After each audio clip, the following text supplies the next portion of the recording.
we launched NSafe, a sustainable firm dealing only with biocompostable products. என் பெயர் தமயந்தி பன்னீர்செல்வம். நான் இந்தியாவில் தமிழ்நாட்டிலேருந்து வந்திருக்கேன். எனக்கு இந்த குளோபல் உமன் எம்பவர்மெண்ட் அவார்டு அப்படிங்கிறது பிஸ்னஸ்க்காக எனக்கு கொடுத்துருக்காங்க.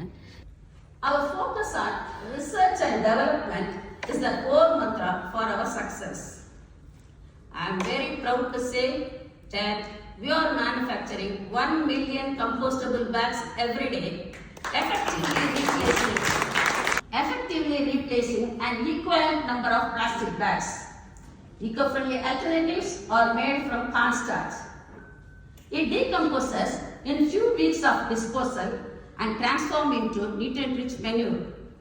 This is not only addresses the pressing issue of plastic pollution, but also to grow the agriculture and to sustainable waste management practices.